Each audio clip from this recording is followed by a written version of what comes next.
Hello everyone, कैसे हैं आप सब। आई होप बहुत अच्छे होंगे। आज मैं आपके सामने नया चैप्टर लेके हाजिर हूँ and the chapter is breathing and exchange of gases. जैसा कि आप जानते हैं कि इसके पहले हम लोगों ने डाइजेस्टिव सिस्टम डिस्कस किया था, और जो हमारा डाइजेस्टिव सिस्टम है बच्चों, इसमें हमने आपसे कहा था कि हम कॉम्प्लेक्स फूड को, याद करिएगा, मैंने आपसे कहा था कि हम यहाँ पे कॉम्प्लेक्स फूड को सिंपल फूड में कन्वर्ट करेंगे। और सिंपल फूड कौन सा था, याद करना, जो एब्जॉर्बेबल फॉर्म में, यानी कि अमाइनो एसिड की बात हो गई थी, ग्लूकोज की बात हो गई थी, या यूं आप कह लें कि कोई भी सिंपल शुगर की बात मैंने आपसे कर लिया था। साथ ही साथ मैंने आपसे कहा था फैटी एसिड प्लस ग्लिसरॉल, याद आया। ये नॉर्मल सिंपल एब्जॉर्बेबल फॉर्म के भोजन हमें मिल चुके थे, और अब हमने कहा था कि इन फूड से, इन भोजन से हमें एनर्जी ऑब्टेन्ड करनी है। मैंने ये भी आपसे कहा था कि इसी फूड से हमें एनर्जी और ग्रोथ के लिए कंटेंट मिलता है, यानी ऑर्गेनिक फूड, ऑर्गेनिक मैटर मिलता है फॉर ग्रोथ और एनर्जी। अब समस्या ये आती है कि ये एनर्जी एक्चुअल में फूड से ऑब्टेन कैसे होगी। तो ये एक प्रोसेस हम पढ़ेंगे, this process is known as respiration, और ये रिस्पायरेशन हम पढ़ चुके हैं प्लांट्स में। कहाँ पे? प्लांट्स में। प्लांट्स में हमने रिस्पायरेशन पढ़ा था। जैसा प्लांट्स में होता है वैसा ही लगभग सिमिलर एनिमल्स में भी रिस्पिरेशन होता है, बट इस रिस्पिरेशन को कराने के लिए हमें एक्चुअल में ऑक्सीजन की ज़रूरत पड़ेगी, और इस रिस्पिरेशन के दौरान जो CO2 रिलीज होगा उसको हमें शरीर से बाहर निकालना होगा टू बी एलिमिनेट। इस प्रोसेस के लिए हमें एक प्रक्रिया करानी पड़ती है, this is the breathing and exchange of gases. मतलब समझ पा रहे ना, शरीर के अंदर ऑक्सीजन को लाना और CO2 को रिलीज करना, ये एक्चुअल में ब्रीदिंग है। अच्छा, हम इसी क्रम में और डिटेल में आपसे बात करेंगे, तो आइए शुरू करते हैं पॉइंट को कि एज यू अवेयर या as you read earlier, oxygen is utilized by the organism, oxygen is utilized by the organism indirectly breaking down the simple molecule. मैं अभी पीछे आपको ये क्यों समझा रहा था, उसकी पीछे वजह आपको समझ में आ गई होगी। सिंपल मॉलिक्यूल कहाँ से आया? डाइजेस्टिव प्रोसेस से आया, जैसे कि ग्लूकोज, जैसा कि अमाइनो एसिड्स, जैसा कि फैटी एसिड। ये कहाँ से आया? ये सब कॉम्प्लेक्स फूड से आया है। कहाँ से आया बच्चों? कॉम्प्लेक्स फूड से आया। मैं बस चेक कर रहा हूँ कि कितनी चीज़ें क्लियरिटी से दिख रही हैं। गुड। ये सब कहाँ से आया? सिंपल मॉलिक्यूल जो मिला, ग्लूकोज मिला, अमाइनो एसिड्स मिले, फैटी एसिड मिले, ये सब हमको कहाँ से मिले हैं बताइएगा जल्दी से। ये सब हमें मिले हैं कॉम्प्लेक्स फूड से डाइजेशन प्रोसेस के दौरान। To drive energy to perform various activity. अब हमें डाइजेशन प्रक्रिया के बाद जो glucose, amino acid, fatty acid जो मिला है, इनका हमें इस्तेमाल करना है ऑक्सीजन की उपस्थिति में, ऑक्सीजन की प्रेजेंस में बर्निंग करनी है इनकी, हमें रिस्पिरेशन प्रोसेस के अंतर्गत जाना है। एक बात और आपको मैंने प्लांट रिस्पिरेशन में पढ़ाया था कि जब भी हम ग्लूकोज का ब्रेकडाउन करते हैं, करते हैं तो हमें CO2 वहाँ पे रिलीज होता है। याद आया? CO2 रिलीज होता है। एक बात तो ये हुई, यानी CO2 निकलेगा जब हम ब्रेक डाउन करेंगे। काहे के लिए? जब आप ग्लूकोज का रिस्पिरेशन करते थे, याद करिए, तो आपको 36 या 38 ATP मिलता था। याद आया ना? ये पॉइंट याद आना चाहिए आपको। पुरानी बातों को मैं जोड़ रहा हूँ, अभी कनेक्ट कर रहा हूँ चैप्टर शुरू करने से पहले। तो यस, इन्हीं भोजन का जो हम डाइजेस्टिव प्रोसेस के दौरान लेके आए हैं सिंपल एब्जॉर्बेबल फॉर्म में, जो आज के डेट में हमारे कहाँ पहुँच चुका है? टिश्यूज में पहुंच चुका है। प्रोसेस के दौरान कौन सा? एसिमिलेशन, पीछे पढ़ाया था मैंने। कौन सी प्रोसेस? एसिमिलेशन के दौरान ये हमारे टिश्यूज में पहुंच चुका है। क्लियर? एक बात का और ख्याल रखिएगा, और अब इस टिश्यूज के अंदर इस भोजन का, इस फूड का रिस्पिरेशन होगा, और CO2 रिलीज होगी, और ऑक्सीजन कंज्यूम होगा। ठीक है ना? याद रखिएगा इस बात को। क्या लिखा है कि carbon dioxide which is harmful also released during the above catabolic reaction। कौन सी कैटाबोलिक रिएक्शन? जब हम इस ग्लूकोज का जब हम ब्रेक डाउन करेंगे तो CO2 रिलीज होगी और ऑक्सीजन इस्तेमाल होगा। अब बात कहां फंसती है कि लगातार CO2 रिलीज हो रहा है और लगातार ऑक्सीजन की जरूरत पड़ रही है, तो इसके लिए कोई कंटिन्यूअस प्रोसेस चाहिए जिसमें CO2 बाहर जा सके और ऑक्सीजन अंदर आ सके। This is the breathing. लिखा क्या है, it is therefore evident that, ये साबित होता है कि oxygen has to be continuously provided to the cell.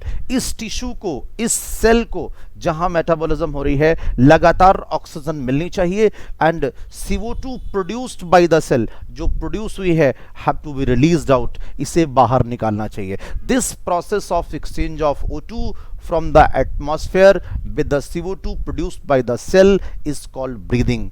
Clear? Commonly called respiration. Actually respiration ये होता नहीं है, रेस्पिरेशन में बर्निंग होती है, लेकिन ये रेस्पिरेशन का पार्ट है। एनसीईआरटी ने लिख दिया कि कॉमनली कॉल्ड, तो हम मान लेते हैं। बच्चों, मैं एक बार आपको इसको और समझाऊंगा, ध्यान से सुनना। मान लीजिए मैं कह दे रहा हूं ये हमारी एक सेल है, ये हमारी एक सेल है, इसको ग्लूकोज मिल गया। अब इस ग्लूकोज की करानी है हमको बर्निंग, इस ग्लूकोज का हमें कराना है रिस्पायरेशन। एक्चुअल में रिस्पिरेशन की डिफिनीशन होती है burning of fuel to come for the combustion of the food. यहाँ से कुछ आप कर लीजिए, ऑक्सीजन की जरूरत पड़ती है जहाँ पे CO2 रिलीज होता है, तो यहाँ पे CO2 निकलेगा और यहाँ पे हमें ऑक्सीजन लगातार इस सेल को, इस टिश्यू को चाहिए होगा। ठीक है, लगातार ऑक्सीजन की सप्लाई चाहिए होगी। इस CO2 को रिलीज करने के लिए और ऑक्सीजन को इस्तेमाल करने के लिए लिखा है कि कंटिन्यूअसली हमें ऑक्सीजन चाहिए सेल में।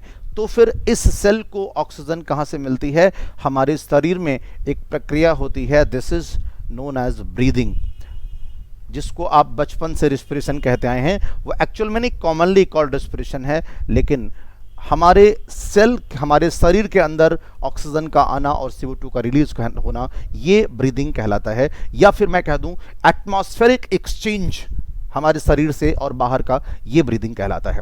ठीक है ना? Place your hand on your chest, you can feel the chest moving up and down. जब आप ऊपर नीचे करते हो अपनी सांस को, तो आपका चेस्ट अप एंड डाउन होता है। You know that due to breathing. ये किसकी वजह से हो रहा है? ब्रीदिंग की वजह से हो रहा है। रिस्पिरेशन तो अंदर हो रहा होगा, हाउ डू वी ब्रीथ, हम श्वसन कैसे करते हैं? लंग्स उसमें मदद करता है। द रिस्पायरेटरी ऑर्गन, मार्क करें, the respiratory organ and the mechanism of breathing are described in the following section of the chapter. हम आगे के टॉपिक में, इस चैप्टर में रिस्पायरेटरी ऑर्गन्स के बारे में और मैकेनिज्म के बारे में पूरी डिटेलिंग करेंगे। तो अभी तो हम सिर्फ समझ रहे थे कि एक्चुअल में इसकी जरूरत क्या है। ठीक है, अब एक बात और, इस चैप्टर में हमें पढ़ना क्या क्या है? तो पहला पॉइंट, रिस्पायरेटरी ऑर्गन पढ़ना है। क्या पढ़ना है? Respiratory organ. कौन कौन से रिस्पायरेटरी ऑर्गन्स होते हैं, किस ऑर्गेनिज्म में रिस्पिरेशन कैसे होता है, इस बारे में पढ़ना है। फिर उसके बाद बात करनी है मैकेनिज्म ऑफ ब्रीदिंग की। एक्चुअल में ब्रीदिंग की रियल मैकेनिज्म क्या है, यह समझना है। उसके बाद एक्सचेंज ऑफ गैसेस, गैसेस का एक्सचेंज कहां कहां हो रहा है। अब गैसेस का एक्सचेंज हम पढ़ेंगे तो दो बार मिलेगा, एक बार टिश्यू में मिलेगा, एक बार एल्वेलाई में मिलेगा। एल्वेलाई और ब्लड वेसल्स, यानी लंग्स में हो रहा होगा एल्वेलाई और ब्लड वेसल्स में, दोबारा टिश्यू और ब्लड वेसल्स में हो रहा होगा। उसके बाद ट्रांसपोर्ट ऑफ गैसेस पढ़ेंगे।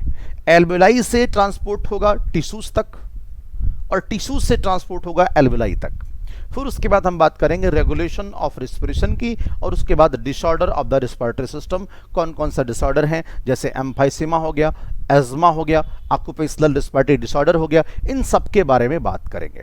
तो ये हमारा चैप्टर की एक्चुअल बेसिक थीम है जिसे हमें आगे समझना है। थोड़ी बात और करें, रिस्पिरेटरी ऑर्गन, वो ऑर्गन्स, शरीर, वो ऑर्गन्स जो रिस्पिरेशन में हेल्प करते हैं। कहां हेल्प करेंगे? रिस्पिरेशन में हेल्प करते हैं, रिस्पिरेशन में हेल्प करेंगे। कहां कहां हेल्प करेंगे, उन बातों को समझना है। अब देखिए, mechanism of breathing very among different groups of animal. आप सभी लोग जानते हैं कि जो भी क्रियाविधि है ब्रीदिंग की, ये अलग अलग ऑर्गेनिज्म में, अलग अलग एनिमल्स में अलग अलग होती है। वेरी अमंग डिफरेंट ग्रुप्स, अलग अलग ग्रुप्स में ये वैरी करती है।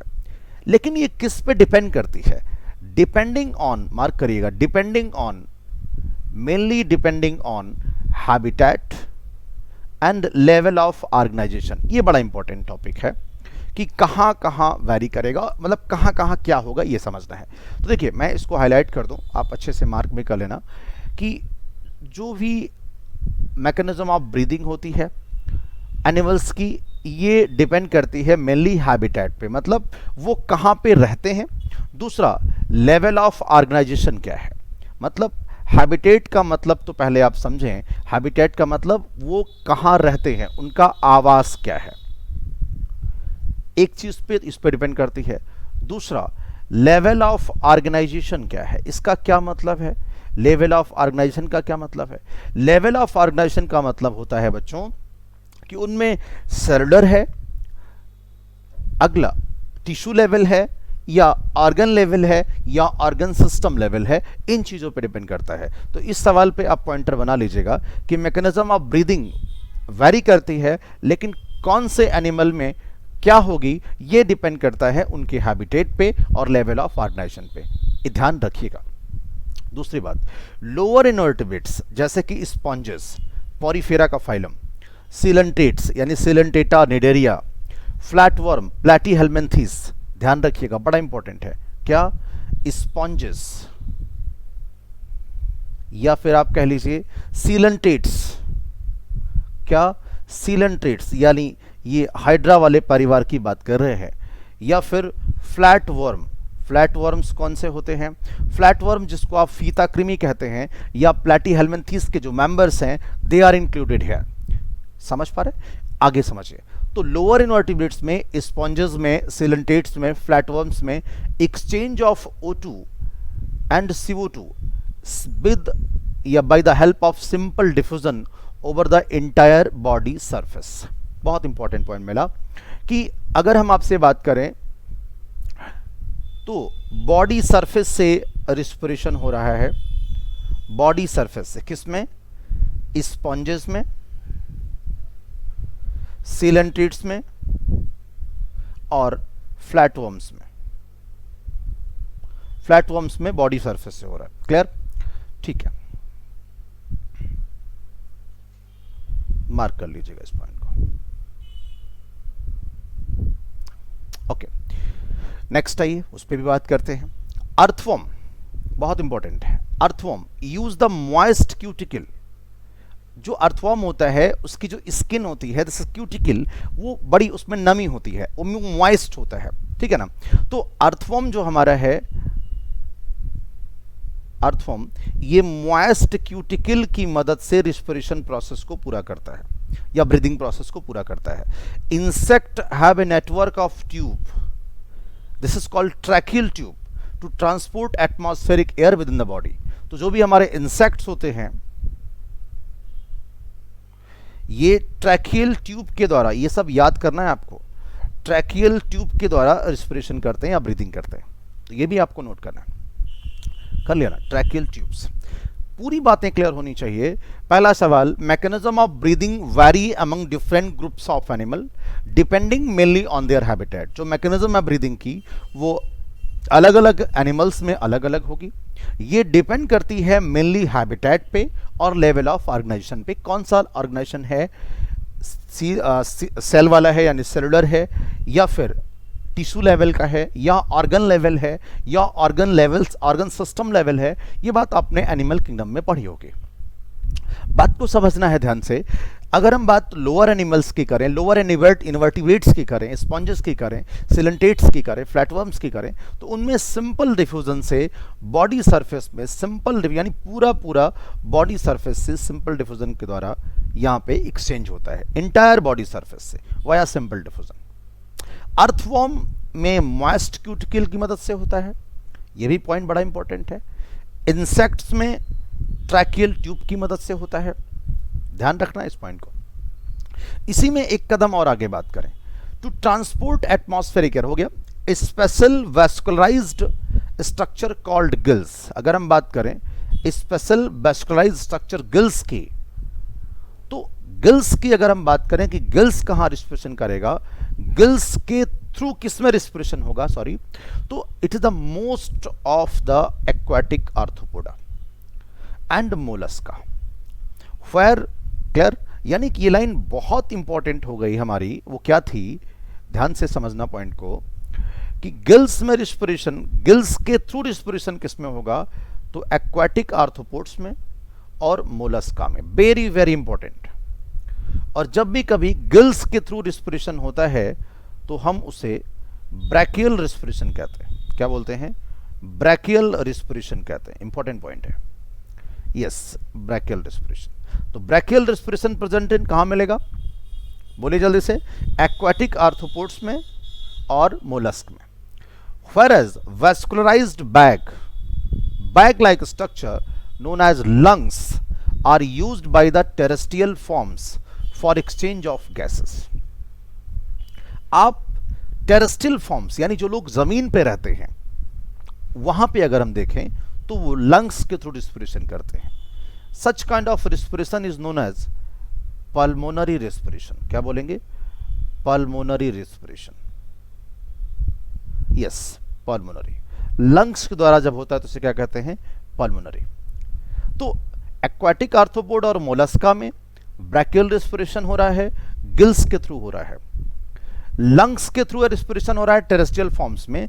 Among vertebrates, fishes use gills, where amphibia, reptile, birds, mammals respire through lungs।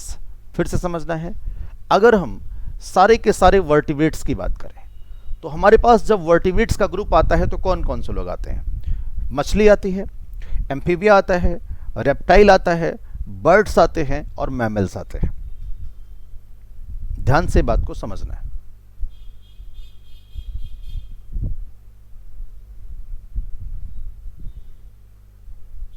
कह रहे हैं अगर आप पूरे पूरे बात कर लें वर्टिब्रेट्स की तो हम अगर वर्टिब्रेट्स की बात करें तो आपको कौन मिलेगा? Fishes, amphibia, reptile, bird and mammals. ठीक है ना? बस लास्ट टॉपिक है हमारा ये, इसको समझना है अच्छे से। तो फिशेस, एम्फीबिया, रेप्टाइल, बर्ड्स और मैमल्स के अगर हम बात करें तो फिशेस में आपको क्या मिलेगा? फिशेस में रिस्पिरेशन कैसे होगा? गिल से होगा। लेकिन अगर बात करी जाए एम्फीबिया, रेप्टाइल, बर्ड और मैमल्स की तो इनमें किससे होगा? लंग्स से होगा। तो यानी कि इसमें कौन सा रिस्पिरेशन होगा बच्चों? पल्मोनरी रिस्पिरेशन होगा। Amphibia like frog can respire through moist skin. अगर हम एम्फीबिया की बात करें तो एम्फीबिया में होता है क्यूटेनियस रिस्पिरेशन। कौन सा? Cutaneous respiration. Cutaneous respiration. ठीक है ना? इस पॉइंट को आपने मार्क कर लिया। तो एम्फीबिया में, फ्रॉग में, यानी एम्फीबिया यानी कि फ्रॉग में रिस्पिरेशन मॉइस्ट स्किन से होता है, इसे हम क्यूटेनियस रिस्पिरेशन कहते हैं। बात को समझिएगा। ठीक है ना? बेहद आसान टॉपिक है हमारा ये, इसीलिए इसको स्टार्ट भी किया है मैंने अभी, है ना?